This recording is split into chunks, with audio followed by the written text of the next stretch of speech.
top down, smoking on a fat cigar. Cool breeze in my head, bittersweet smoke flying through the air. It's the way I feel, smoking on a fat cigar. Look at sweet mama watching me play. How'd you get started, Charlie? I just cold called the network. They actually were going to call me. They cold called the network. Yeah. I called them so many times that they actually said, call you in to say no to your face. So I said, oh, looks like someone has an interview. I got an interview. Nice. I went in there. I'm the kind of guy that, once I got my mind to it, you get an opportunity, you open the door a little bit, and then, you try to make it happen. I really cold called them. I pounded the door down. They actually, literally, no joke, wanted to tell me no to my face because I wouldn't stop calling them. So when I went in and met with the president of the network and Red Sox and Bruins, all I know is when I left, everyone was like, what the hell just happened? And then one guy said, I have no problem believing that. One producer said, there's no way in hell that we cannot give this guy a chance because his just alone, the energy and personality alone, there's no way. We're giving him a screen test. So they called me up and they gave me a screen test, and as they say, here we are 24 years later. But the funny part was, I love saying this story because it puts a smile on my face every freaking time. Everyone in that room thought I would fail within the first 6 to 8 months. There's no way it would happen. Every one of those people in that room have been fired by the network since. I'm the only guy still there. So That's awesome. So what do you think the difference was? What did you have that nobody saw, that you've been there for 24 years? 10 Emmys, for Pete's sakes. You not only have stayed on, but you've done incredibly well. Yeah, thank you. It's just perseverance, people who are talented like Kurt and driving the machine, just determination, loving the brand, loving what you do, just thinking that you're not working every day, but being creative. I love being creative. I love coming up with new shows. I love making people laugh. I love writing the episodes. Every process and every step of what I do, I thoroughly enjoy. And every process and every step of what this company does, I'm involved in. I have an agent. I have 3 or 4 agents. I have managers, but I'm involved in everything. I love what I do. So that's the key. There's no Jerry Maguire, Jerry Maguire's not coming in and making you a bunch of money. You have to continue to push your brand, much like 724, much like the cigars, much like the smoke shop, much like the bar. It's being around good people to help you and exercise those dreams and execute those dreams. So I always tell my kids, and I tell everyone else who asks me, the hard part is just as equal as staying there as it was getting there. Getting there is so difficult. And nowadays it's so different with so much watered down stuff with YouTube and all of these outlets. It's difficult to maintain viewership and maintain a brand.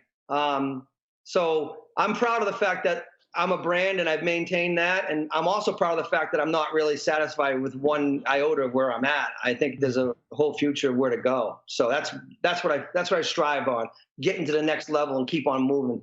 Awesome. Who are some of your favorite guests that you've had on the show up till now? Well, Kurt Kendall, of course. That's a good answer. That's a very good answer. I'm not even a little bit of brown right there. A little bit of brown. Yeah. I mean, I really don't even, I love the question. I know a lot of people always ask me that question, and I just never really answer it with a straight answer because everyone's special to me. There's so many episodes, whether it just be because of the travel or, like I said, Kurt was there when I was doing the whole teppanyaki grill chef thing, and it was hysterical. It was just absolutely, I was a Japanese chef for an evening and just stuff like that. Jumping out of planes, just doing, there's so many shows. If you had to pick a celebrity guest, I mean, the only person that really, there's been a lot of people who I was like, oh my God, I can't, believe this, but the one that I actually worked with and filmed with that I was so starstruck. I really was. I was like, I could not get around it because it reminded me of being a kid and everything. And with that and there was a lot of other people that like I said, I talked to when I was doing my sitcom in Los Angeles. I was hanging out with. I mean, I walked in the room and there's Tim Burton and Johnny Depp. I'm like, oh, hey guys, how you doing? Hey, what's going on? Oh, so you having some wine? You get another glass of that for me? I was like, I'm just hanging out because my agent was doing Alice in Wonderland. Oh wow! They had those guys there. So I mean, Sylvester Stallone. I mean, he was in a bar, and I'm hanging out with my agent, and I walked over, and every time I walk over and you see someone that you want to make fun of them, like, hey, how you doing? Hey.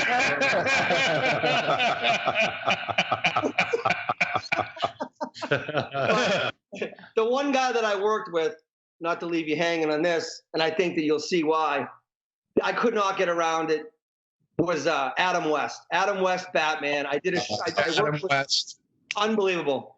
Rest his soul. The stories that he had, I mean, the things that he did, the humor that he brought, the genuineness as a person, it was just so amazing to be able to spend 3 days filming, hanging, and just being around Adam West. I would say that was the one that was just like, every time I saw him or he moved or he got a glass of wine, I was like, Jesus Christ, look at Batman drinking that wine.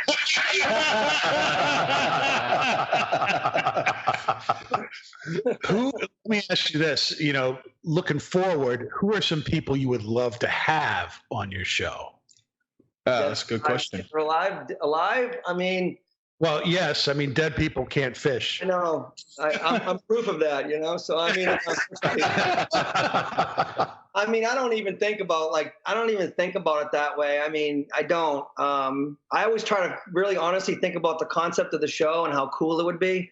But selfishly to hang out with somebody, I mean, obviously Stallone, I mean, but I don't even think about it that way. I mean, there's so many people that we do shows with, and there's so many people that reach out and collaborate. I'm just privileged to be in that conversation. I feel very fortunate when I'm around other people who are talented and they respect your talent. That's all you can ask for in your life, I think. Well, how do you come up with who's going to be on the show then? If you're not thinking, oh, I got to find this how does it come about that you say, oh, let's have Adam West on the show? Yeah.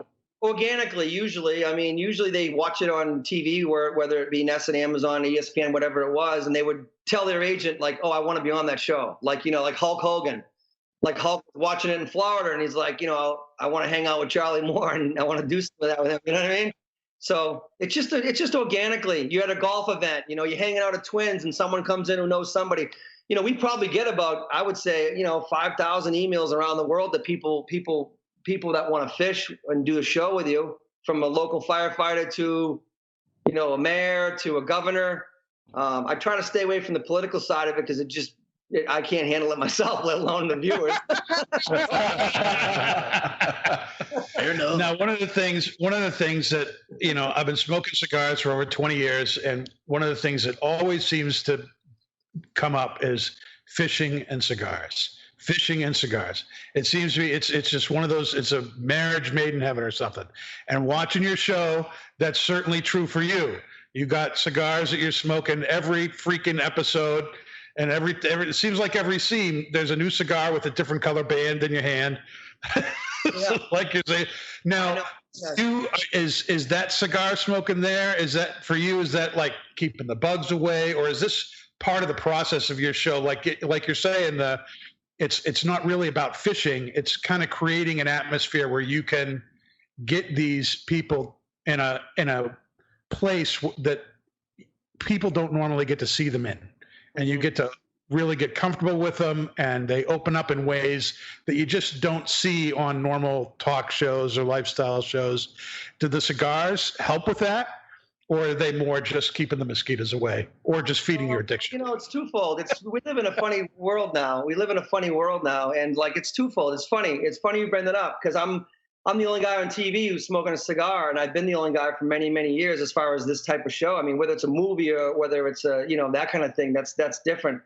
I've gotten emails from a lot of my actor friends that are, who love to smoke, who are just like, man, I can't believe you're still doing that. That's awesome. Keep it up. But, guys like Michael Jordan, as long as 5, 6, 7, 8 years ago, getting beat up for, I'm beat up, not physically, but abusive, right.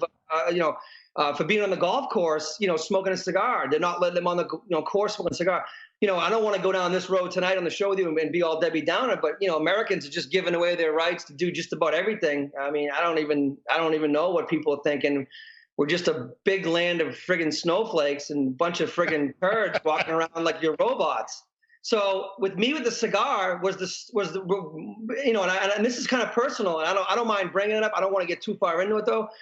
The cigar issue for me was the reason why I started my downfall at ESPN with the #1 rated show. I mean, I was making a lot of money.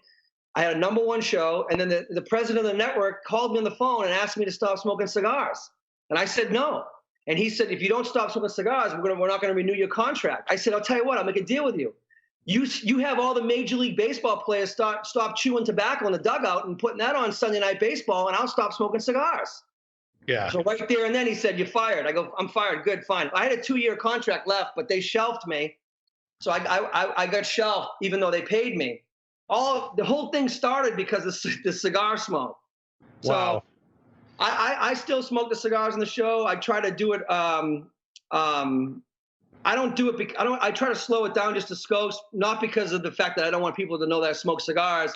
It's just the fact that the same thing with wine. Pretty much every scene you can see me smoking for 30 minutes, and I'm drinking for 30 minutes. People are going to die next week. You know what I mean? So I told Kurt. Kurt and I were talking about it the other day, and I even told him. We filmed with Orlando Cabrera, and we filmed up at Kurt's place for a couple of days with Orlando Cabrera, and it's not like I don't want to smoke and I don't want to promote that. These episodes cost anywhere from $25,000 to $40,000 an episode. Mm. They come back and say, take out the cigar smoking cigarettes. My cameraman always lighting a Marlboro 66 to Marlboro 72, always. Just to piss off the world. Just to piss off. We get emails all the time. I wish you would stop smoking cigars. I'm like, are you kidding me? We get emails all the time. I wish you would stop saying the F word on TV, even though you beep it out. I know what you're saying. Our response is, I wish you would shut up and go to hell. That's our response. Just go home. Your mom's calling you. You're 52-year-old. Your mom's calling you. Turn your man card in, okay? Worry about your wife. Have you seen your wife? Nice. She looks like crap. Look at your wife. You're worried about my life? My wife's smoking hot. Look at your wife. You need a new wife. That's not right there. I get pissed off, man. About everybody else's business. Worry about your own business. I'll do what I do. If you don't like it, then tough. Forget about it. Ridiculous, man. So I love to smoke a good cigar because I enjoy a cigar. But like I said, Kurt comes to my house in Florida. I mean, my spittoon tray has about 82 cigars. That's before lunchtime. And I like ding, ding. That's kind of place. Amen to that. They all 724 cigars. Oh my goodness. Oh, that's good. Now, Kurt tells me you grew up around a cigar shop? I did. I grew up around a cigar store. My father has a cigar store, and I grew up as a kid knowing cigars. My dad smokes cigars, and so I was really brought up into the cigar world as a young kid. But like you said, though, when you're out in the water and you're golfing or you're whatever, just the cigar is just, like I said, it's chill. It's relaxing. it's like having a glass of whiskey and people always concern themselves. Another thing that bothers me is like limitations on what you want. Like, oh, you should only have one glass of wine. I'm like, I'm having about 10 bottles tonight, so leave me alone, all right? If you don't like that, leave my house. By the way, leave the bottle here. If you enjoy something, people almost guilt you into enjoying it these days. If you can handle it, some people can't handle it, and I respect that too. You don't force people to smoke cigars, and you don't force people to drink whiskey or wine. But some people can really handle their lives and they control their lives. It's all about control, and there's no problem with that. So my boy smokes cigars. My daughter smokes cigars. My wife occasionally has a cigar. I mean, you know, we're not a family to just enjoy your life, because when you're dead, I don't even know if you guys know this. I'm not sure anyone listening to this or watch this. I don't know if you guys know this, but when you're dead, you're dead.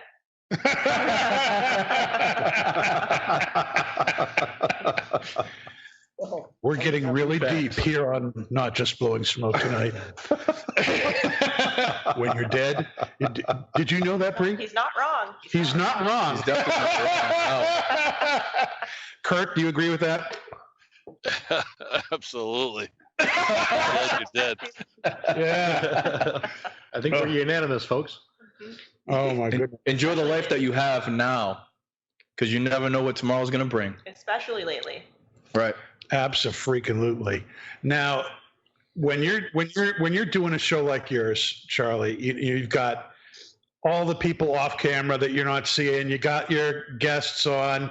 You're on a boat. You're walking back and forth. All sorts of stuff can go wrong when you're doing that. You must have some really good blooper kind of stories that you could share with us about things that happen behind the scenes. We usually put a lot of those in the show. I mean, obviously we show the crew, and we usually have 3 boats out there. Kurt was out there, so he was the third boat with his beautiful boat on his lake. But we usually have 3 boats. We have 2 identical boats of each boat. Usually if something happens, I jump in the other boat. You don't even miss a beat. But we don't try to hide the fact that if I'm yelling at Sean or yelling I hear it in the show, or people like this guy, they're like, wait for it, and there it is.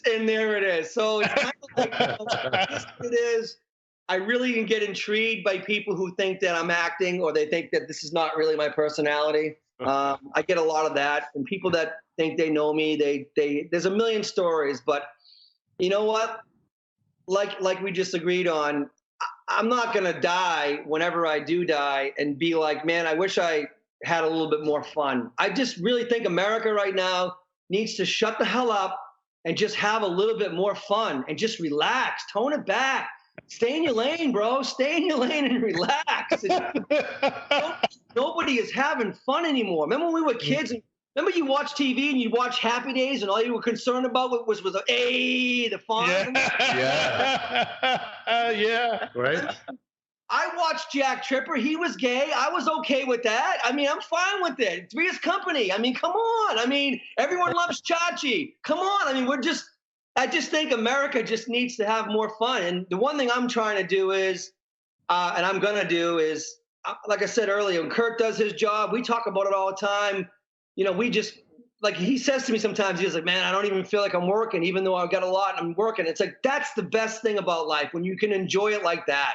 Right. And I think America right now is worried about everybody else. Do it this way. If you have an opinion, that doesn't mean I'm going to listen to your opinion and do what you want me to do. You don't tell me what to do. Okay? We got to find a new country to go start our own little new Idaho again. We need another tea party. Girls.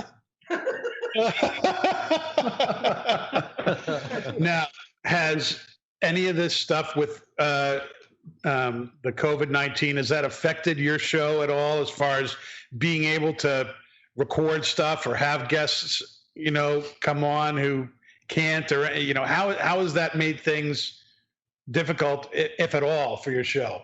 Well, the difficult part was the projects that we had in the can. I mean, like I said, I went to LA for 3 years and did a sitcom called Mad Fish, which was put out by Paramount Pictures, and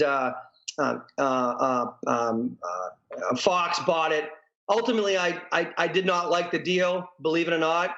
I did not like the contract and the wording in the deal about certain things. I turned down the contract, a 3-year deal with a sitcom, and I sold it to Tim Allen. So Tim Allen's sitcom is based on my life, The Last Man Standing is about an outdoor guy. He's an outdoor man, and it sucks. He's not even close. Tim, you're not even me. You suck. Go back and be in Home Improvement. Go back to being Home Improvement. Oh man. Put your tool belt on. Yeah.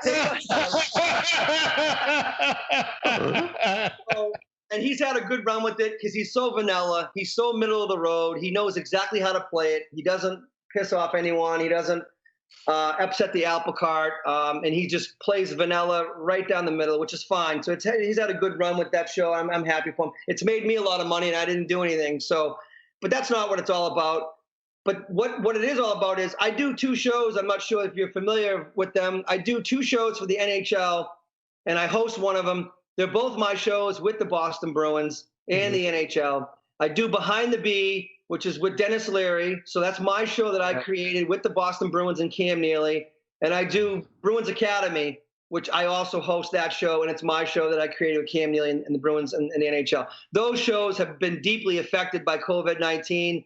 Obviously, with the Bruins coming back, we still have very little access, which is a bummer. I'm hoping that changes, but I don't know what the foreseeable future will be. I do know the shows are still greenlit, and we're still going to continue to do them once we're able to do them. So that's, and I'm not even really complaining about that because it's giving you a little time to just chill down. So other than the Bruins, we did take 8 weeks or 6 weeks where we just hung out kind of at home and did the thing that everybody else did. But now we've been filming. We did a show with Lando Cabrera and Kurt, and we did 5 other shows, and we're doing a show with Rick Middleton. We're doing a show with Dave Russo, comedian Dave Russo, and so we're business as usual. Thank God. Awesome. Now, you and Kurt, and this has kind of come up, several times so far in the interview, that you're good friends. And, to me, you guys are like the odd couple. I mean, you're very loud and outspoken and, kind of say whatever's on your mind without any filter. And Kurt, when the first time I interviewed him, I had 32 questions because I knew if I did not have at least that many, he wouldn't have anything to say. You have hardly any hair. He has enough hair for like 8 people. He loves, his thing is going and getting old signs. You love being outdoors and fishing. Mm-hmm. How the heck did you guys meet, and how did your relationship start up? Because it just seems, you're in the spotlight. Kurt, if he could be blacklit, he would love that. Not have anybody see him. He's not somebody who wants the limelight. You're, when you've been at Twins, you got the entourage and everything coming with you. It's, when Charlie Moore is at Twins. How did you guys meet? How did your relationship start up? Well, I think Kurt's the salt of the earth. I mean, obviously I have a lot of friends, and everyone has different personalities, and everyone has different, ways about them. But that's what makes the world a great place. That's what makes America and the world so much fun, to be able to talk to people about their jobs and about what they do, and to be able to be around somebody with a different perspective and different point of view. I think Kurt is just a really solid, all around, just genuine person. I think he's considered one of my closest friends because I trust him. To me, it's all about trust. It doesn't matter how much money you make or how many cars you have. I don't give 2 craps about any of that. And I think he feels the same way. So I met him when I went to Twins a bunch of years back, and I talked to Sean, and the funny backstory is I was going to buy the building that he bought over at. You were going to buy it? What were you going to buy it for? I don't know. Mad Fisherman bait and tackle. I like Gray. Actually, he wanted a restaurant over there. Yeah, actually, it's a great it's a great location. Yeah, restaurant site, but. So the lady was like, "It's under agreement." And I'm like, "Really?" I said, "I drove by it like 100 times." Like, and it was like literally like that weekend he had done it, and I was like literally that like Monday. So I was like, so she's like, "It's really kind of new. What, you want to get involved in it?" And I'm like, "Well, let me talk to the guy." So I went and talked to Kurt, and I was just like, "Yeah, I'm not gonna doesn't. I mean, even if I could do anything, which I would never do, it's not my style. I'm like, this guy's a really good dude. I'm not.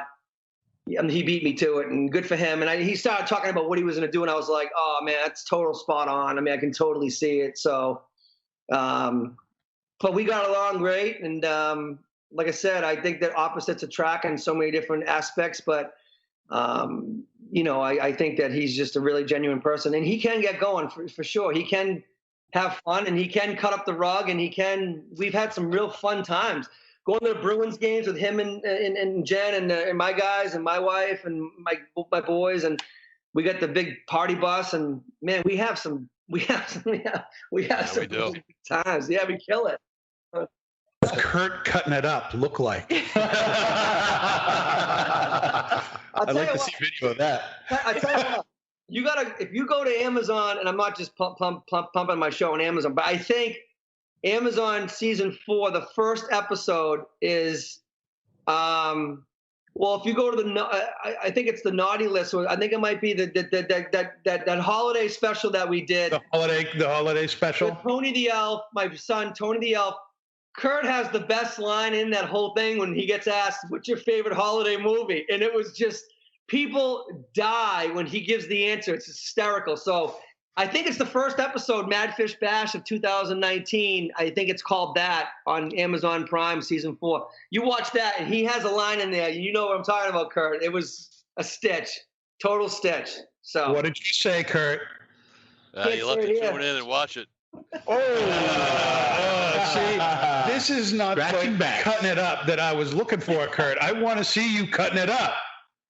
He cuts it up. You'll have to tune in. We had a great time. Charlie always throws a crazy party, and he likes to interview all his guests and his sponsors, and always very thoughtful of everybody that's there. And he asks a lot of unique questions, and I gave a very unique answer. So you'll have to watch, check it out. We're gonna have to come back to this. We'll have to have you back on and see if the numbers from Amazon jumped up about the holiday episode there after this goes out and everything. All right. Now, you recently did, I know that you had Kurt and Orlando and Sean out fishing and stuff like that. Did Kurt do okay? He does okay, yes. He's okay? Because he really spends most of his time flaunting his cigarette boat. So cigarette boat. He's driving around in his Hulk Hogan cigarette boat. That thing's a beast. It's a beautiful boat. So, yeah, brother.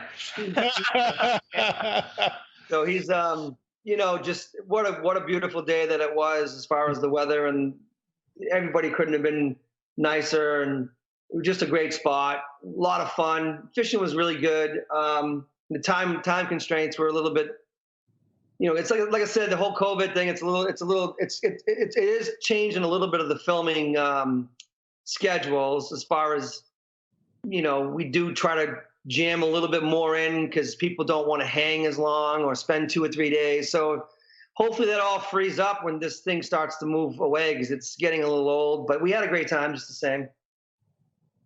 And that episode airs tonight, correct?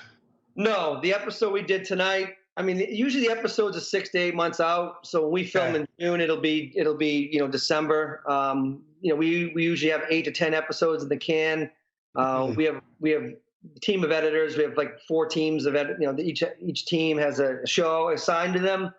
So Kurt's show was done last September, right, Kurt? I mean, when was that thing? Right, we filmed it last September, right? Yeah, I think it was. Yeah. So last September we filmed it, and we came to the smokeout, the 724 smokeout, and filmed some stuff there, and we had some fun. You gonna be back at the barbecue this year? Definitely. Awesome.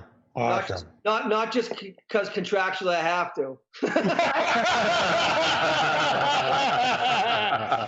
Now, Kurt tells me too. Charlie, how do they find that show tonight?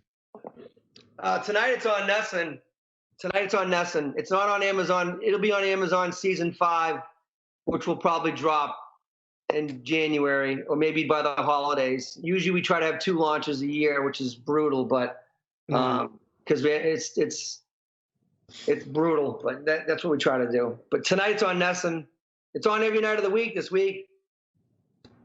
So That's awesome. yeah. Now, Kurt tells me you're really into cars too. You want to talk a little bit about that? Yeah. Yeah. Yeah. He's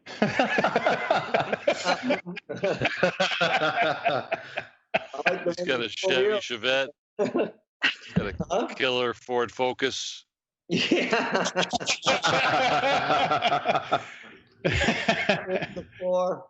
Yeah. Yeah, I love cars. I mean, I love. I mean, we both love cars. Everyone. I mean, most people I know love.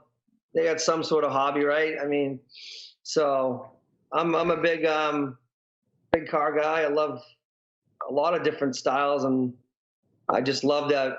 I don't know. I'm in love with boats and cars and bikes. I got a new bike, and so yeah. I mean, when I'm not doing my stuff, I kind of like to go out there and tinker with the vehicles and do all that kind of thing, So it's a lot of fun. It's peace of mind. It's relaxing, as you guys probably know. Yep. And now you had said that you were looking at the building that we now work in as a restaurant. Have you opened a restaurant somewhere? I'm involved in a few restaurants. So other than that, I mean, yeah, I'm involved. What? Really into cooking. You love. Yeah. I love to cook and love to, got my own spice line. Those are really good spices. And, we're involved in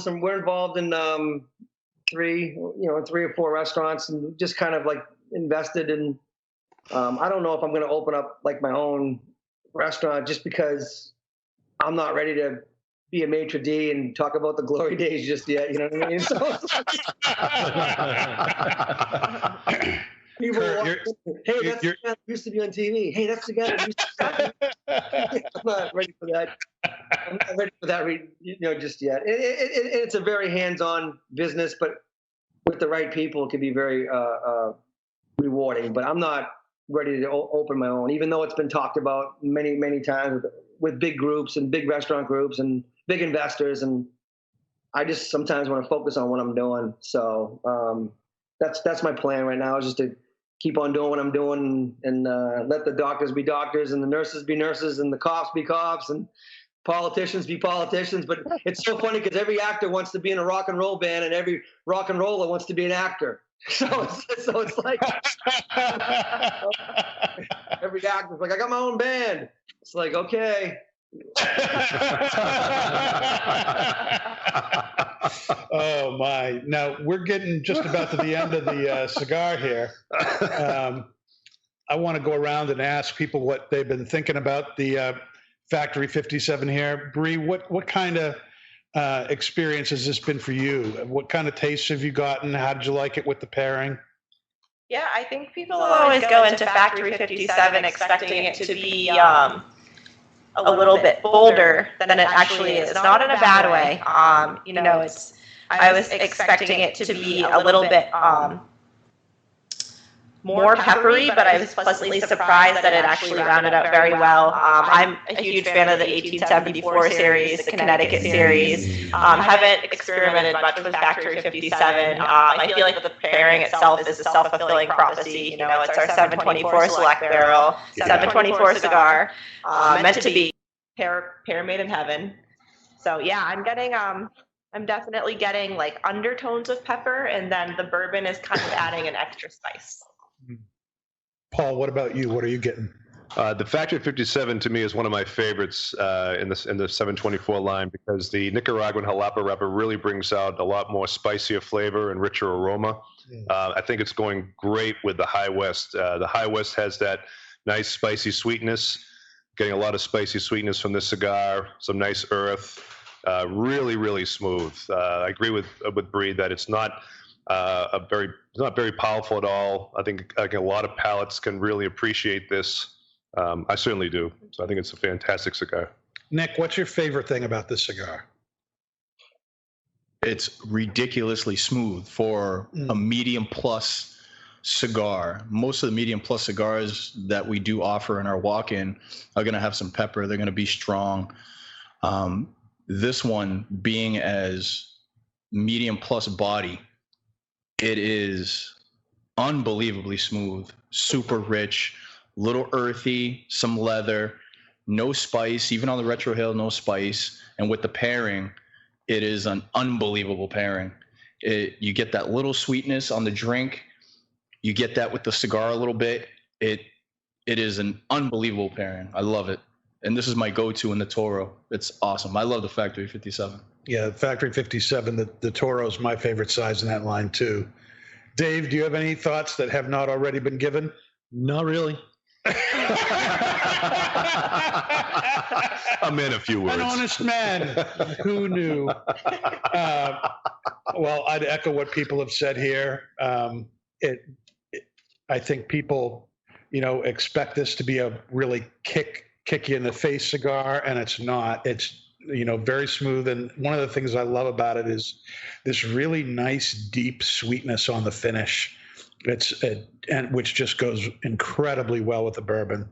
I do get spice from the cigar. So, unlike Nick, I pick up a fair amount of pepper on it, but it's still not out of the realm of, what somebody who's like into medium-bodied cigars, they could still handle this. Oh yeah, absolutely. It's not. You don't have to be a really strong cigar smoker to appreciate this. What do you like about it, Charlie?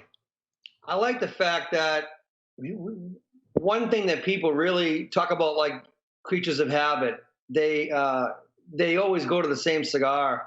And I think that getting outside of your comfort zone and trying a whole different assortment of cigars is probably what a lot of people should think about doing. That's why when, if you had one cigar, if 724 had one cigar and everyone loved it, I mean, you wouldn't need to have 42 cigars. But yeah. It's amazing how many of my friends and people that I can't stand even,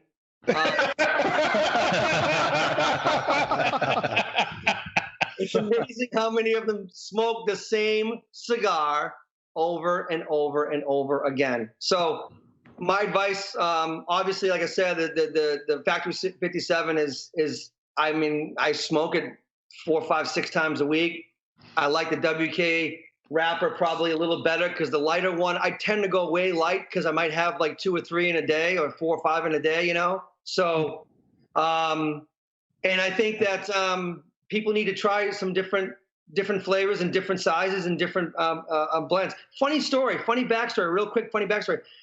One of those people I'm talking about is myself. I was always a Toro guy, always a big Churchill guy, always Kurt is the one because of the flavor.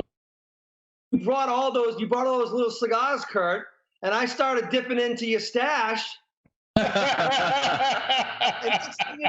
not just because they were free, bro. No, I didn't say that. I wasn't thinking that.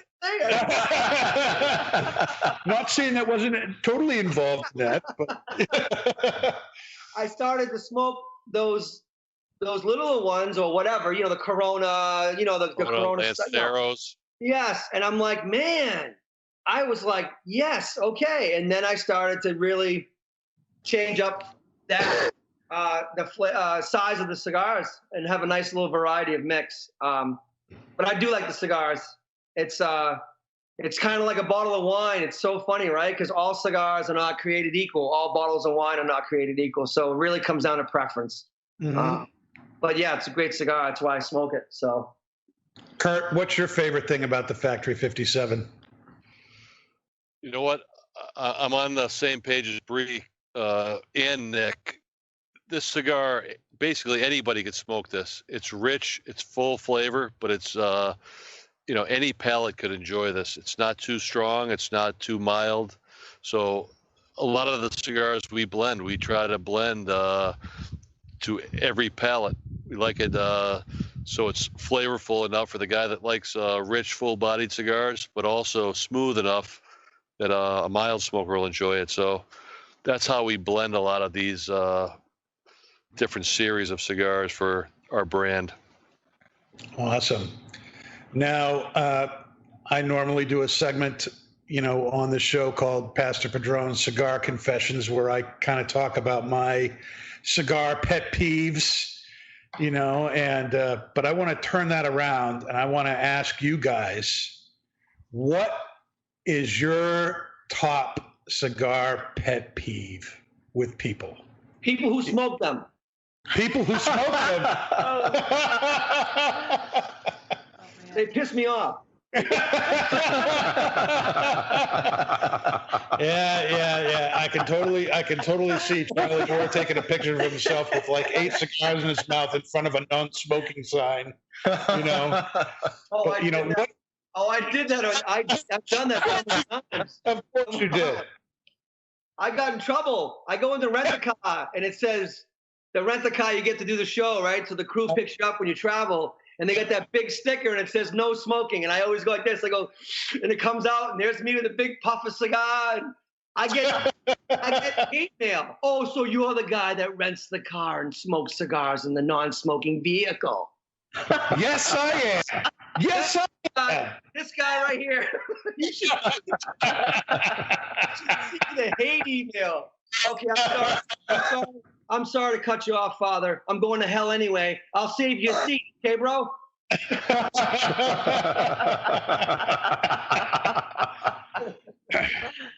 Kurt, what about you? What's one of your big cigar pet peeves?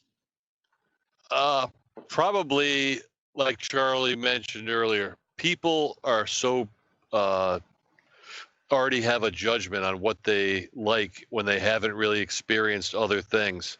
So I have friends, and I always have narrow ring gauge cigars. I try to share them with them, and they're always completely against it. They don't want anything to do with it until they actually sit down, relax, and enjoy it, and enjoy the benefits. But you also have to learn how to smoke a cigar like that. In about 2 minutes, you can really turn around and enjoy a cigar like that. My other really big pet peeve is probably when somebody mashes it out in the ashtray and just stinks up the whole room and like really disrespects that last bit of that fine cigar. I don't think he's talking about you, Paul, but yeah. Are you talking about anybody in particular? No. Is there somebody in this room that does that? You wouldn't hear me say that. No, I'm not going to say anything. I have to work with these people. I don't do it when you're in the room, Kurt. Oh my goodness. All right. Well, Kurt, you supplied us with some very special cigars for the second half of the show here. What are we going to be smoking for the second half of the show? So I was digging deep in my humidor, and I was trying to find a cigar that had some age on it. I found a box from 2013, so it's got 7 or 8 years of age, and I figured we could try it out.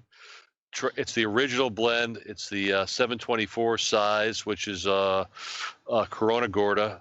It's one of my favorites. I always smoke that, and I'm actually anxious to try it out myself and share it with you guys. So it's got that Brazilian Matafina wrapper.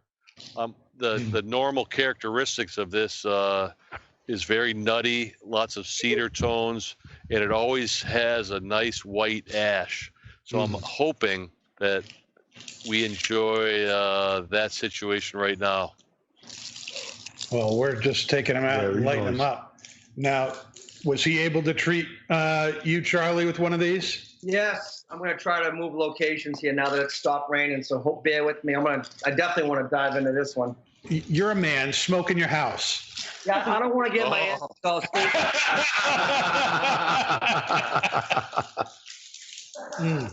All right, well, let's light this up here. This should be very interesting. Here we go. So, Kurt, what have you been doing up there at the lake today? Well, today I was. It's moving day, so I've been moving for a while, and I was moving furniture today. I got to enjoy some time with my daughter Maggie, who was probably my favorite thing to do, and she's my favorite person. I got to have a nice meal with Maggie and Jen and my good friend Al, who was a serious pet peeve guy who all he ever smoked. When I met him, I yelled up to him. He was in this big boat. And I said, Al, what are you smoking? He said, I'm smoking a Rocky Mattel howitzer. He said, I'll smoke this for 2 hours and I'll smoke it down till I burn my fingers. So I've been hanging out with Al now for about a year. And I got the guy drinking tequila, smoking Lanceros, all kinds of stuff. And it's really fun to get people to enjoy things they might not normally. That's very true. So we grilled pizza on the grill tonight, and we had a couple cigars. I had an IPA, and then it was time for this show, which I was really looking forward to. I apologize for the poor lighting, as I just moved into a house where I don't really have a good environment to do this. So I really don't mind being in the dark. So. Well, we can still see the background there. It looks like it was just an absolutely gorgeous day. Campfire lighting out there on the lake. Yeah. So, Paul, what are you picking up on this age 724 here? Well, right off the bat, I'm getting a lot of smooth cedar and earth. It's really, really fantastic. And you're absolutely right, Kurt. The ash is absolutely white. It's fantastic. Mm-hmm. There's just a great kind of cedary spice on this too. Yeah. Guys get the sweetness and the sweet and earth. Yep, cedar earth with a little bit of spice in there, and it's fantastic. Man, this is damn good. Now, does this bring back any memories of Grandma and Grandpa in the old, wooden lodge in the woods? You know what? No, it's straight up. You know what? No, it doesn't. It reminds me like the aroma. It was weird, like because when you light it up at first, and normally I feel like with your typical cigar, you light it up, you just really get like the smell of smoke. But with this, I actually got a little bit of a sweet aroma off of it, and it's like, that's interesting. And then as soon as I puffed it for the first time, there was like a slight bit of pepper on the tip of my tongue that faded into that cedary sweetness that you guys were talking about. It was like, so it's solid so far. Damn. Charlie, what are you picking up on this bad boy? It's a bit nutty. It's a bit nutty. What kind of nuts? Are they almonds, pistachios, macadamia, perhaps? Yeah, it's nice. It's nice. It's all right. It's just so chill. You know what I mean? I could have this all night, 4 or 5 of them all night. I mean, this is nice. Like I said, I prefer a cigar that's it's smooth and it's easy to smoke. It doesn't have a big bite. But yet I like the little that is nice too. So this is really smooth, really nice. I can see it's gonna have a nice. I don't know if you can get this on camera. Or you can see the on my black shirt. You can see that ash starting. Oh yeah. It's got that nice like white ash. So. Gotta love a white ash. That's why back in 13, I used to roll these on my thigh. Oh yeah. I can oils from my skin. That's why I taste some of this. How he rolls. Yeah. That's the sweetness that you get from his thigh. There's a little bit of thigh hair here coming out the side. Yeah. I lied actually. I lied, Dan. What? I lied about that. You lied. That unique comparison. I have a unique comparison. Oh, let's hear it. A little farther into the cigar.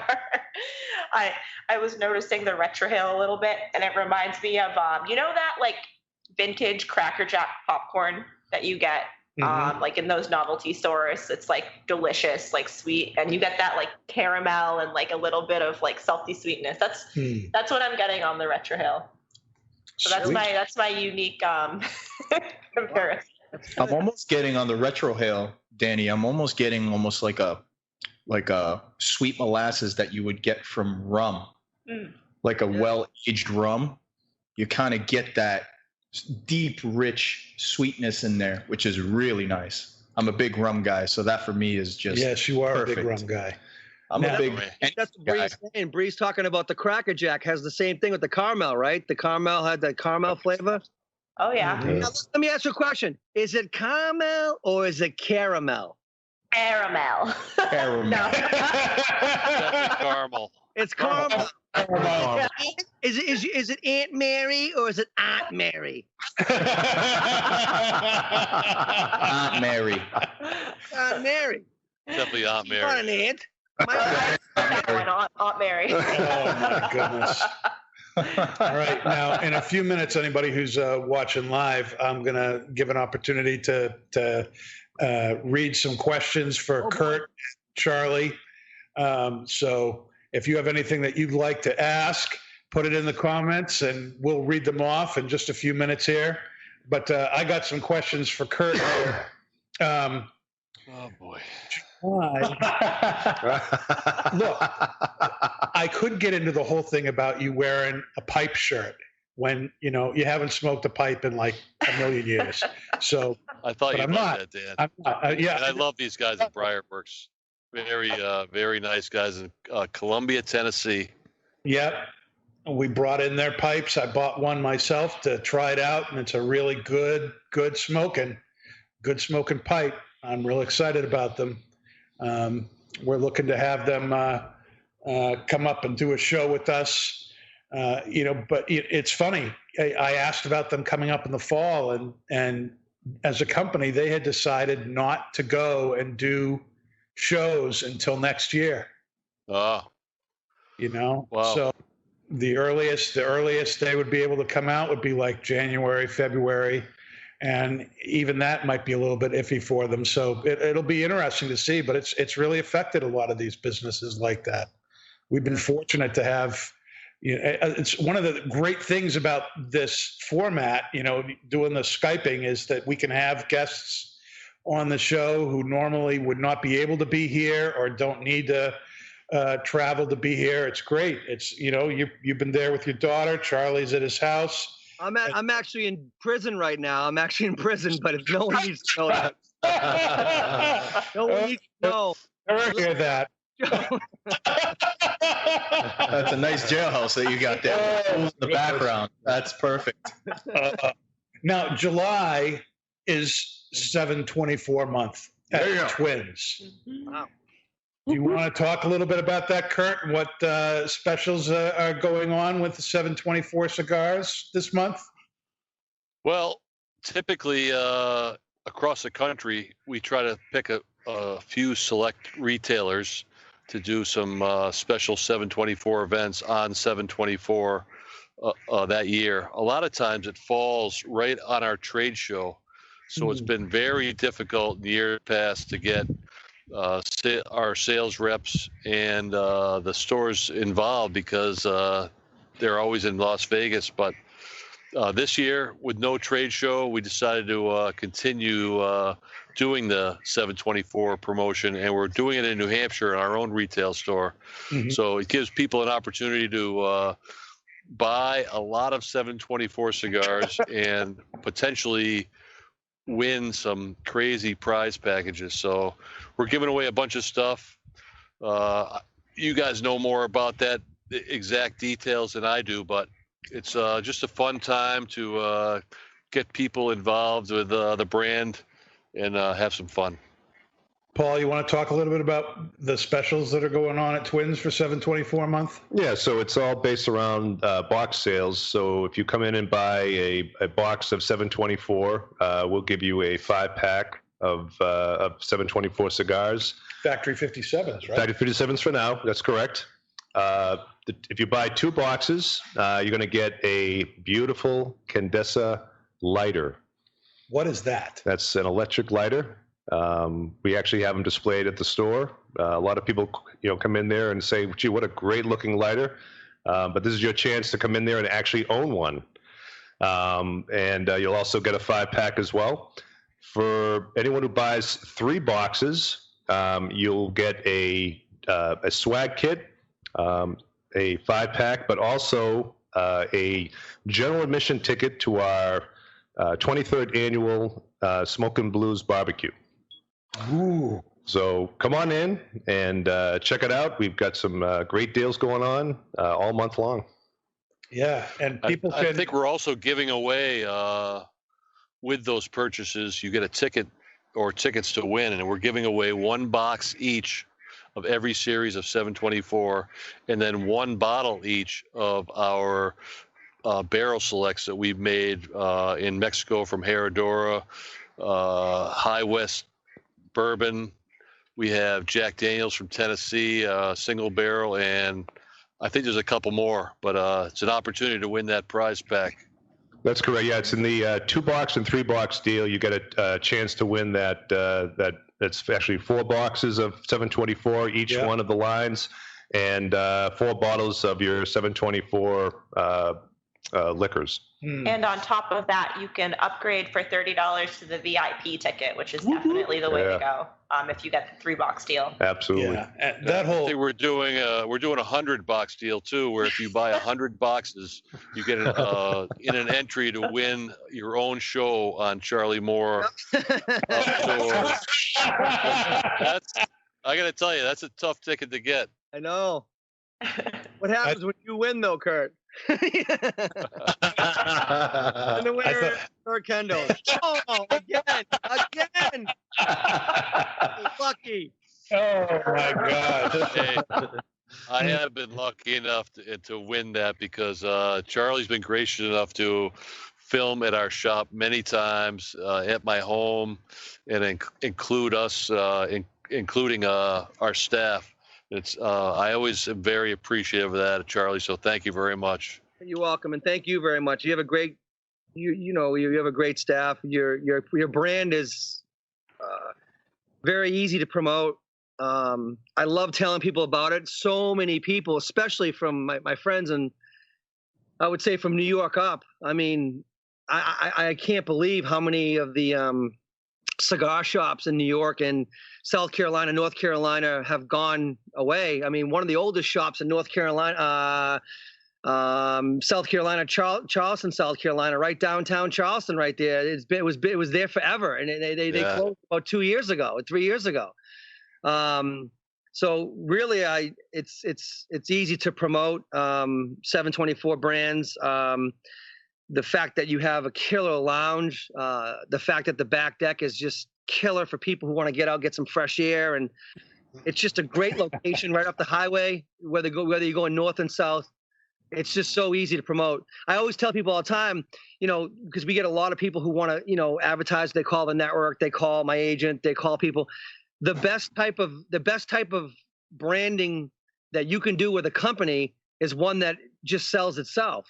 And with your brand, it sells itself. So, it's been a great relationship, and I'm proud to say that even though apparently we're completely opposites, Kurt. I've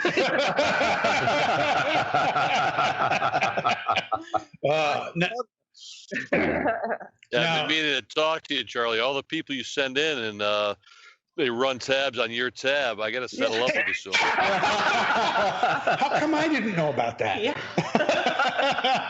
Didn't send you in.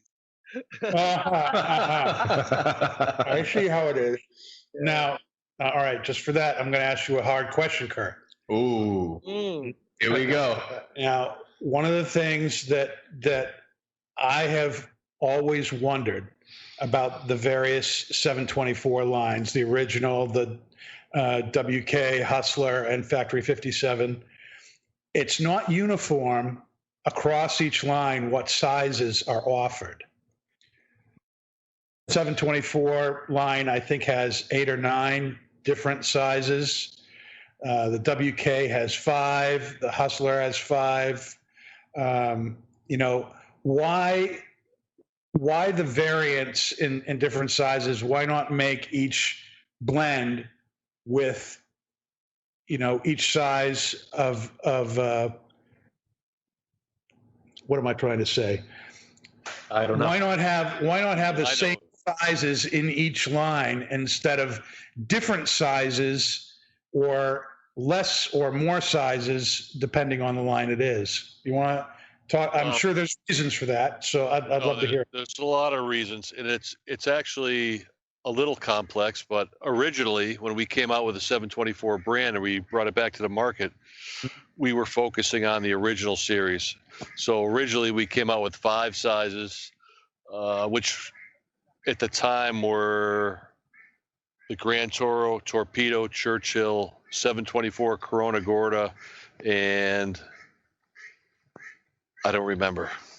I don't know if I said Torpedo, but we focused the first few years on building that brand and that series. You know, it was the only series, so it was the brand. So we built that up, and through a few trial and error situations, and we came out with a Lancero. We came out with a Londres, which turned into a mistake on how we released the dog walker, as I told you guys last time.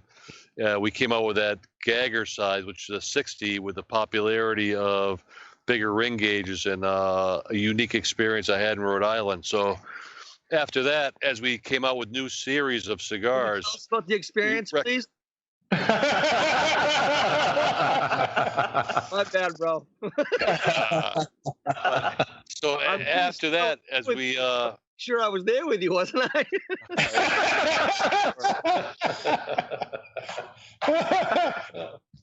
Yeah, we both had Adidas sweatpants on. Yeah. No, anyways.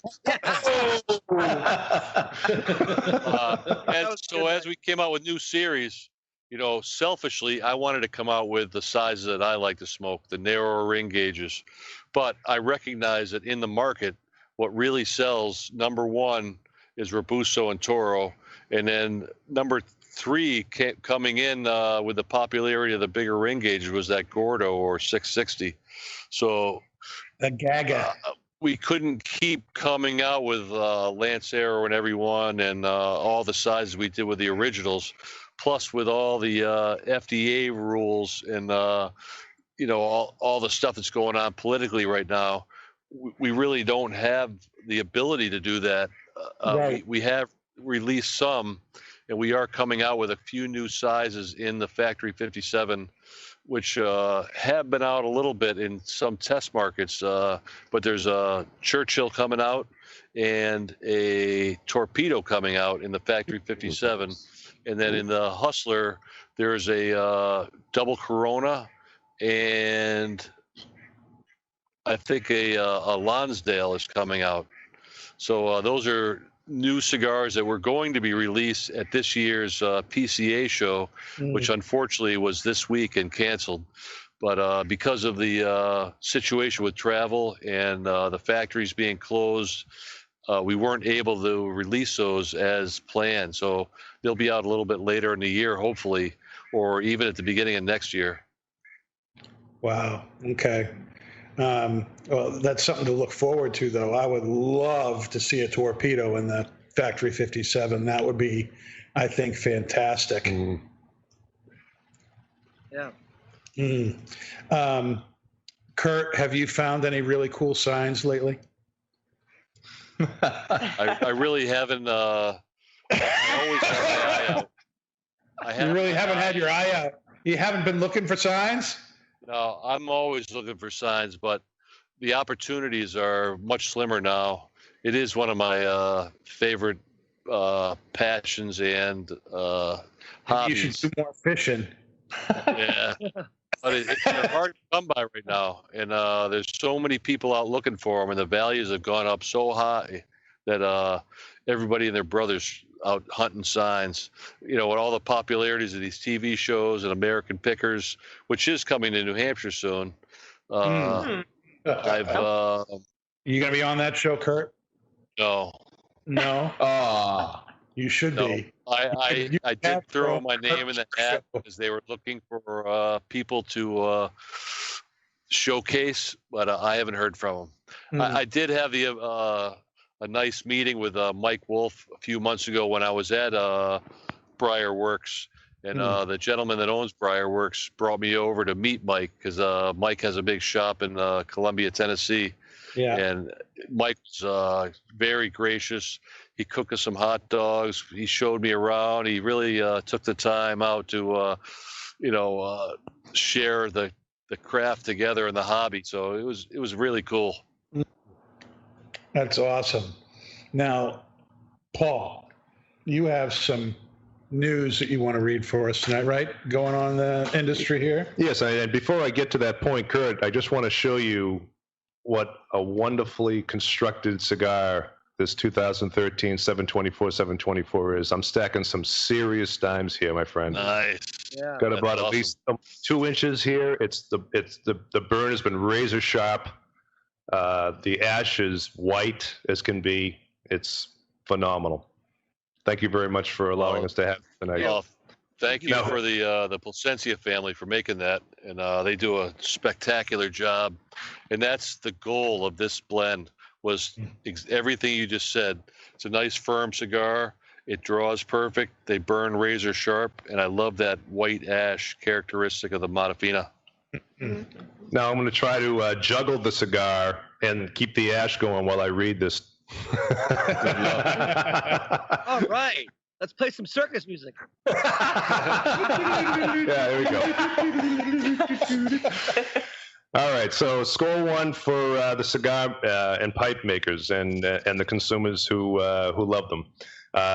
District Court strikes down the FDA warning labels for all cigars and pipes. In a move that could end up being a mixed bag for premium cigar smokers, a federal appeals court has ruled that the U.S. Food and Drug Administration, also known as the FDA, cannot require warning labels for any cigar or pipe tobacco product. In a 3-0 ruling, the U.S. Court of Appeals for the District of Columbia Circuit ruled in favor for the plaintiffs in the case of Cigar Association of America et al. Versus the United States Food and Drug Administration et al., i.e. the D.C. cigar lawsuit. At stake was whether the FDA had met its legal obligations to require warning labels for cigar and pipe tobacco products. The court ruled it did not. For premium cigar smokers, this ruling has no tangible positive benefits. Earlier this year, a U.S. District Court ruled that FDA could not require warning labels on premium cigars. Today's decision throws out the district court's ruling and modifies it to include all cigars and pipe tobacco products. For premium cigar smokers, this could have unintentional consequences. The most obvious impact is that FDA is now likely more motivated to put warning labels back on cigars because it likely wants those warning labels on machine-made and flavor cigars. It seems likely the FDA might have left the warning label issues for just premium cigars, while I balance this out, alone. Thank you, Dan. But now the target is much bigger. This means the FDA can once again avoid defining what a premium cigar is and is not. The agency has never done so, but the earlier ruling in regards to wearing warning labels would have forced the FDA to do so. Now there's no need for it, and the agency likely will not. So, Kurt, I'd love to hear your take on this whole thing. Is this a good thing that, is it a big win for us that we don't have to worry about being forced to put big, huge, third of the size of the box, hey, cigars cause cancer, on all the boxes? Well, what's your take on this? Well, it is a win. It's picture 1/3 of the box covered in warning labels. That means when you open the lid, the front of the box, the top of the box, it really takes away from that. But it also is a regulation that is completely unnecessary, and there is very little health effects from smoking cigars. And I've always been against it. It's been in the works in possibly having this new ruling for the last few years, and some of the companies actually already went ahead and did all that. Yes. But it was postponed for a while, and there it goes. Hey, we got to see what happens. There's so much stuff going on right now that we're unclear of. that we're hoping will be minimal. Yeah. It's a relief for me because the pictures look ugly. Yeah. Yeah, it ruins the whole label. So if I could jump in, I have a few friends that are, like Garth Brooks said, I have a few friends in low places. So wow. I had some conversations over dinner one night with some politician friends of mine who were pretty well high up on the chain, and I told them about the warning labels, not just for cigars and cigarettes and whatever. I told them that they should put warning labels just the same size as you're referring to on a 2-liter bottle of Mountain Dew or on the packaging that you buy when you put your kids and you give them a Happy Meal, because the food in a Happy Meal will kill you before a cigar will kill you. Yeah. Amen to that. I'm not a scientist. I just play one on TV, okay? So I got this guy who's, he doesn't drink, and that's fine. I'm not saying anything about him, but he's riding me like a $3 bill, and at dinner, because I had like 4 glasses of wine, I'm enjoying myself, and I'm talking about, just having a great time, you know what I mean? And he's over there pounding the Red Bulls, but he doesn't drink. I said, man, why don't you just get a glass of wine? Because you're really getting on my goddamn nerves, man. So you're sitting there pounding the Red Bull. I guess my point is, I told the politicians, if you're going to put warning labels on everything, put warning labels on when you buy a ticket from Southwest Airlines, because that plane could do about an 800-mile-an-hour nosedive into the ocean when you're on it. You take a risk with everything that you do in life. You have to make your own decisions, because that's what America's based upon. I love going to Italy, man. I filmed the show in Italy, and I'm at the Waldorf Astoria, and I put 2 cigars down at the Waldorf Astoria. And Kurt, you know the story. Oh, yeah. And he said to me, Mr. Moore, will you be enjoying your cigars after dinner tonight? And I looked around and I went, why, yes, I will. I was like, Yeah, straight, please. You gotta be kidding me. Now listen to this story. There's a French lady behind me, and she was smoking hot, and my boys were just staring at her because her chest was halfway out. No disrespect, but she was out there. And my boys were like, Dad, I go, listen, guys, stop staring. Give it a glare, but stop staring. You're killing me. She's smoking a carton of cigarettes at the table. And then there was an American couple over there, and I saw the American couple from the corner of my eye complaining to the manager at the Waldorf Astoria in Rome about the cigarette and the cigar smoke that was coming from, well, the girl behind me and then her husband and my family, because my boys were all smoking cigars. And they got into a heated argument. And you know what the Italian general manager said? If you don't like it, leave the restaurant. Nice. I was like that. Nice. It was just, and she was in awe. It was just so wonderful. I'm just simply saying that. Look at the Mountain Dew these kids are putting in their body. Look at the Coca-Colas and the burgers from. Yeah, exactly. Look at Dave.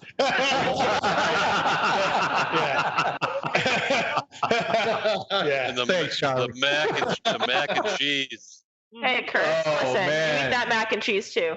Mac and cheese is so good. We all eat. Hey, listen. Sometimes you smell that Whopper when you're coming out, that flame boiled Whopper, and you're like, you know what? I'm gonna have one. I don't care how sick I'm gonna be later. I'm gonna pay for it later, but I gotta have one now.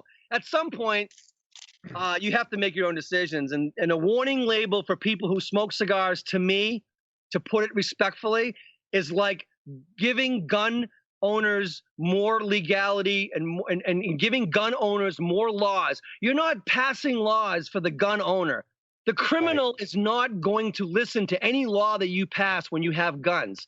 A guy robbing a bank does not check out the recent gun laws for that month as he's walking into the pit. No, he's not. No, he's not. So right. You are so right. I mean, if you want to enjoy a cigar, enjoy a cigar. I mean, you get on a plane, it could crash. You walk down the street, you could get hit by a car. What are you going to do, man? Enough is enough. Serious. Hey, you could be filming a show and get tackled by a New England Patriot. It happened.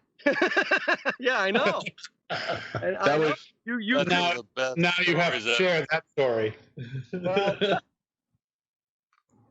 I won't get into details, but of course not. But because legality-wise, but I mean, there was a New England Patriot who tackled me on the episode, and let's just say I was pretty close to being 100% paralyzed.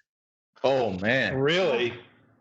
And he had very little remorse until he found out that everybody really just came to my defense across the country in the league and the NFL players, the hockey players. They were just calling the dude out, like texting him, what is your issue? So I got a half-ass apology. And, but that was one of the most unique situations in 24 years of TV. Filming an episode. I'm like, bro, listen, just so you know, I'm not a professional player. I'm just doing a TV show. So it's like, you don't need to tackle me like I stole your lunch money, but no, back to the other thing with the labels. I mean, I don't know how everyone else feels about it.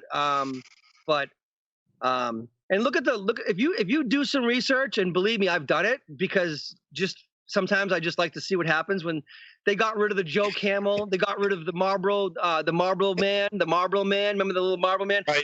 They got the Joe Cool Camel. And if you look at cigarette sales, tell me where the cigarette sales are now. They're not plummeting at all. If anything, they're rising. Those companies are making more money than they've ever made because they're not advertising anymore, but people are still buying cigarettes. It's like, if people want to do something, they're going to do it. They have a right to do it.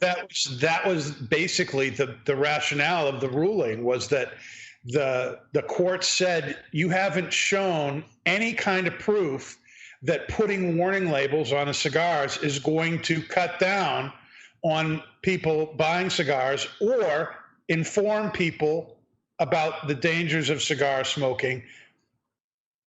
You haven't shown that they need to know, and you haven't shown that it's going to work even if you do it. Which 4 or 5 years ago, the huge tax they passed, that money on that extra tax for cigarettes and cigars was supposed to go towards public service announcements so many a year that you never see. I don't see anything on TV. Massachusetts passed that huge law, and that money was supposed to go towards PSA campaigns to put on TV. Wouldn't have used? I can tell you, I've seen a couple, but that's a huge amount of money. Those people are using that money for their own interest. We know it, you know it, I know it, and if you don't think it, you're just absolutely 100% stupid.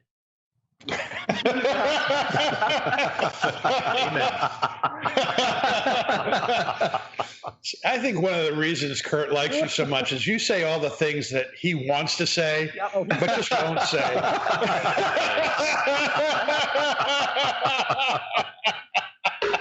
Oh my gosh. Hey, one of the things we like to do to end the show is we go around, we do a would you rather question. And so I want to ask everybody this question here. Would you rather, and we'll start with Paul. All right. Would you rather go on a sightseeing vacation in Europe or a relaxing vacation in the Caribbean? Ooh. Oh. No, I would rather do a sightseeing trip in Europe, because I used to go to the Caribbean all the time before I ever went to Europe, and I used to think it was the best thing to do. And then a couple of years ago, I was fortunate enough to go spend a couple of weeks in Europe. Went to Italy. Charlie went to Italy. Loved Italy. Yep. Went to Germany. Loved Germany. Got a chance to do a day trip in France, and that is my absolute favorite place right now is Europe. And I would spend every possible vacation day I could possibly get and go to Europe. Nice. What about you, Nick? Do you even have to ask? No, I don't. So I expect we know where to go. We know what beach you'd be on. Oh man, no. For me, it'd be Puerto Rico. Every chance I go to Puerto Rico every year for the last 14 years since I met my wife, and they have a house on the beach in Puerto Rico, and I love going there. Don't get me wrong. I'd love to go to Italy, trace my heritage back and my family bloodline and stuff like that. But put me on a beach any day of the week. There's a lot to see in Puerto Rico. I went to a bat cave last year. We go to Old San Juan. We get the history lesson there. But put me on a beach with pina colada, some snorkel gear, and that for me, I could stay down there for the rest of my life. Yeah. And Kurt, we got to talk about opening up a Twins in Puerto Rico. Yes. Oh, Maybe we can sit down and do a little franchise or something like that. We'll get down there. Yeah, I'd be all for Twin South. Absolutely. Let's start with Florida first, though. I think he needs one in Florida, like you read about. I'll go work it out. I'm there. I got a couple in-laws that live. Hey, easy. Who's going to work New England? Dave, what about you? Would you rather go touring in Europe or go to the Caribbean? I'd definitely rather go to Europe. Really? Absolutely. Hands down. Why? Because it's just there's just so much more old world there. I don't know. I'm more interested in The it. world is older there? Yeah. It's closer to. Not anymore. Everyone died from the coronavirus. So they're all young over there now. I like castles. I'd go see a lot of castles. There's no castles in Puerto Rico. There's a couple old structures there. Yeah. Let's cast in Puerto Rico. It's Castle, Puerto Rico. There's some old structures there. Yep. There's casas, not castles. Brie. So as someone where my mom is Jamaican, and I have a lot of family down there and can pretty much go down there anytime that I want, I'm going to have to say Europe, just because as much as I love the beach and I love going down there every year and for Carnival, I've never been to Europe before, and I've been wanting since I was probably like 6 years old to go do the whole, like go to London, go to Italy, just all around Europe, do the sightseeing, see the history. I mean, the Caribbean is great. I love Jamaica. Going to Port Royal, they do have some really cool, like historical and OG pirate sites. And you can't beat the beach, but I feel that there's a lot more world to see for me at this point. So I'm going to have to say Europe. Kurt. Nice. My turn. Yeah, your turn. I would have to say absolutely the Caribbean. I would rather go relax. I would rather be on a catamaran. I'd rather be on the sand.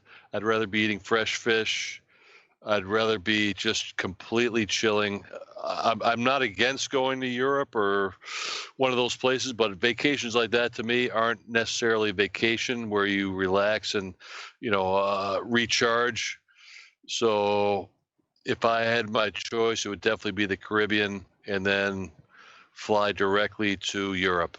Because I have such a great team that I don't need to be at work ever. Yeah, we appreciate that, Kurt. Thank you. I'm totally with you on that, man.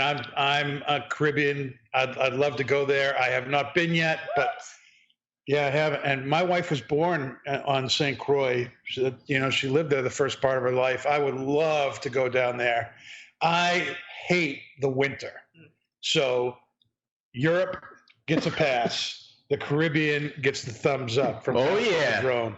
Charlie, what would you pick? Yeah, that's easy. If I had my choice, I would definitely put my toes in the sand at Revere Beach and get a Kelly's clam plate.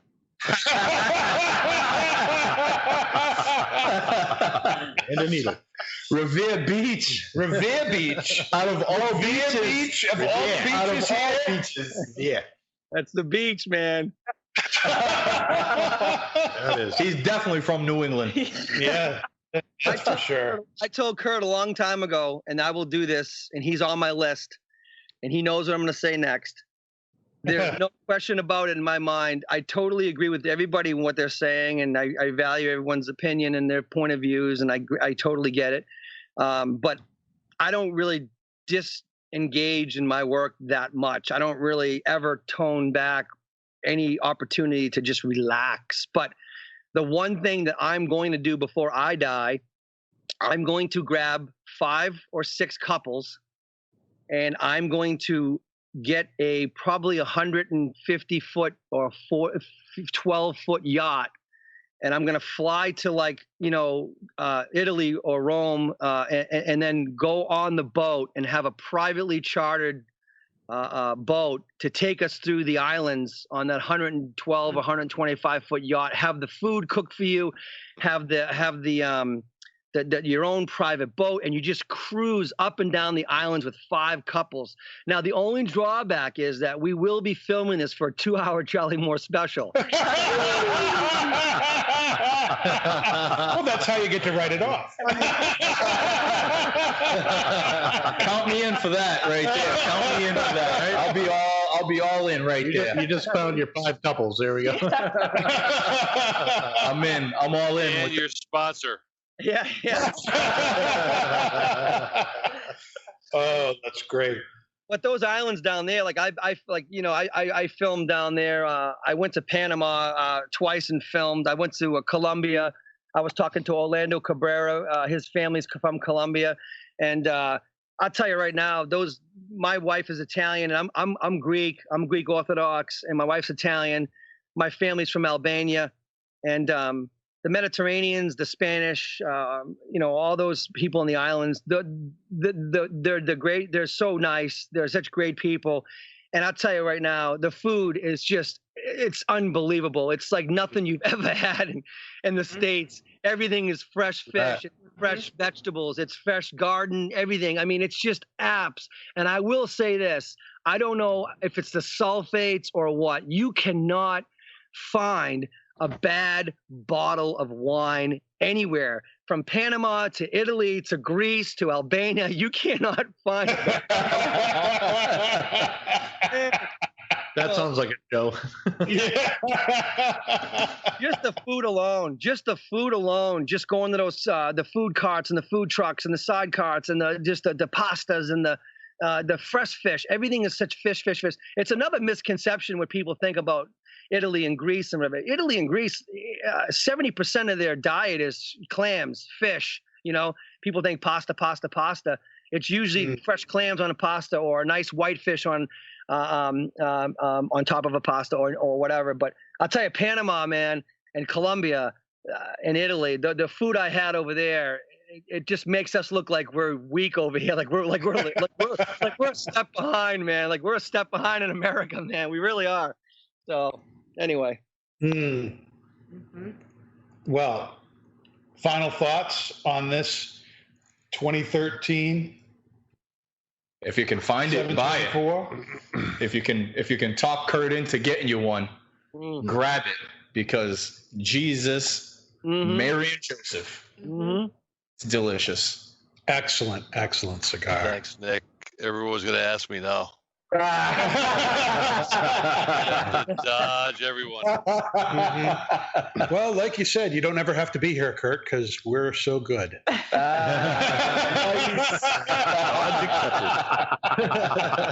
Question, Nick, can I ask you a question, Kurt and you guys? Is there, I'm just asking because a few people have asked me. I told them that I was featuring cigars that Kurt was nice enough to supply, and then the whiskey, Brie. So I'm wondering, if you go to Twins, like let's say next week, if you go to the cash register, is there availability for the cigars that we did smoke, like having them right there available and featured on this particular episode, and maybe people will be easy for them to just purchase it, is it, something like that?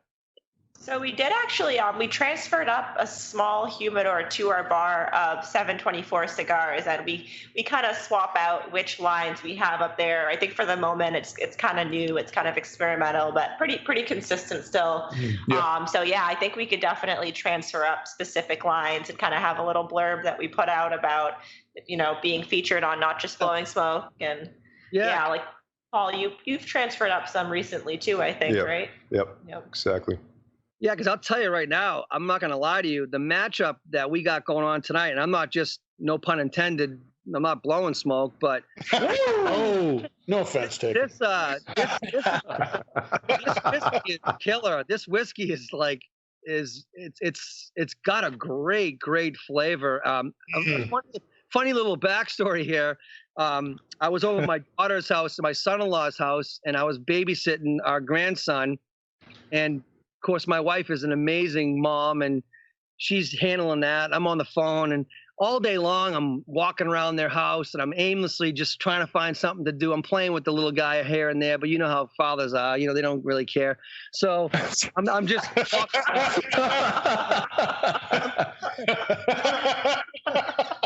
I'm kind of walking around, and I see my son-in-law, who's an awesome guy. And he, I love him to pieces. And my son-in-law, he's got this brand new bottle, never opened before, 724 Jack Daniels. Kurt, I think, gave him a brand new bottle of, it was a limited edition, right? You can't even buy those, right, Bree? The 724 Jack Daniels. Right. Exclusive. So he's got a brand new bottle of it, and I'm sitting there, and it's about 5 o'clock, and now I'm getting dinner ready for them. What do? I crack the bottle of 724 open. He comes home around 6:30. I'm like halfway down the bottle. He's like, Oh my God. he says to me, oh man, did you crack that open? I go, yeah. He goes, oh, I was saving that for a special occasion. I go, well, tonight's a special occasion because I'm making chicken.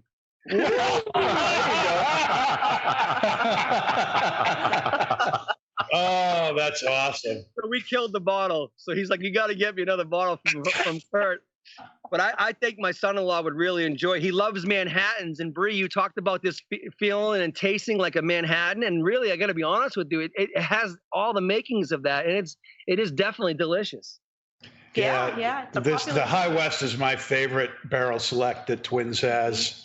It's just outstanding. The flavor is so unique, and that whiskey aged in a Manhattan barrel. Yeah, 25 months. Oh, that's okay. Yeah. Well, that it's great. It's wonderful. All right. Well, we're just about ready to wrap it up here. Charlie, thank you so much for being with us tonight and being willing to share so much. And Kurt, thanks. You're always welcome on the show, of course, and especially if you wear a Briarworks shirt.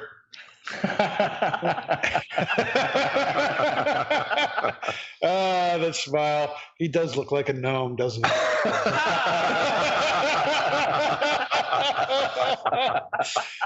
We got stuff in the works for that. I think I don't want Kurt to get mad at me, but he knows this is coming. So I think we should let his beard grow probably until maybe the event, the 724 smokeout, and he should pick a charity of his choice right now and have a donation jar going, and we shave his beard at the smokeout, and all the money goes towards charity. Oh, there we go. Call me out on that.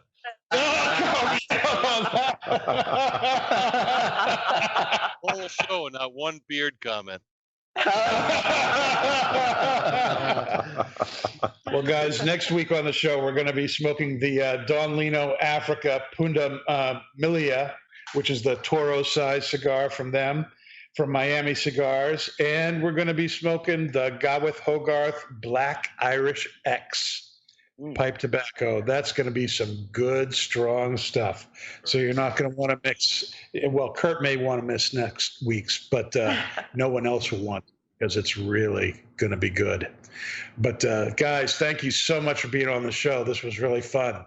Yeah, thank you so much for having me on. You guys are all wonderful. I always enjoy going down to the lounge whenever I can, and everyone's very friendly. If anybody hasn't been down there, they should definitely go down there. A lot of my friends go down there. And, one thing I do get is feedback from a lot of my sponsors, especially in New England. The national show is a little different because you're airing all over the world. So different restaurants and stuff like that. You hear things here and there, but everybody that watches the show, I've had a lot of people go in there and just be like, wow, they brought bachelor parties there, 4 or 5 small little parties, and women go there, and it's just a lot of my friends have a great time. So it's good to hear good feedback. The product sells itself, and I certainly do appreciate all of you guys and girls having me on, and it's been a lot of fun. I appreciate everybody helping promote my shows. Like I said, tonight on Nesson, we're airing 2 brand new back-to-back episodes, and one of them is with Kurt. It's called Fishing 724, and we really do appreciate the loyalty and everyone promoting my brand. I do want to say one thing: 24 years of TV, I've never changed. If anything, I'm way more appreciative. If anything, I'm way more appreciative of what I have, my family, my friends, and my brand. I don't take it for granted at all. So anyone who watches the show, I do appreciate you watching, and I do appreciate you supporting all of my sponsors, including Kurt, 724, Twins, all of his cigar lines. It's much appreciated. I want to give a big cheers to everybody for having me on today, and a big cheers to everyone who participated. Salute the swimming with bow-legged women. Oh, he said it again. Oh boy. Hey, Charlie, Come thanks on. a lot. I thank all Kurt. of you guys. Thank you very much. Yeah, Thank you, Kurt, for coming Thanks, on. Kurt. Thanks, Charlie. Very much. That's it for tonight. We'll see you next week. And that's not just You've been listening to Not Just Blowing Smoke, the podcast that brings the wealth of knowledge, expertise, and fun of Twins Smoke Shop, New England's premier smoke shop, right to you, wherever you are, whenever you want it. You can find us at our website, notjustblowingsmoke.com, and keep in touch with us on Facebook, YouTube, Twitter, and Instagram at Not Just Blowing Smoke. Thanks for listening, everybody, and that is Not Just Blowing Smoke. Rolling with the top down, smoking on a fat cigar.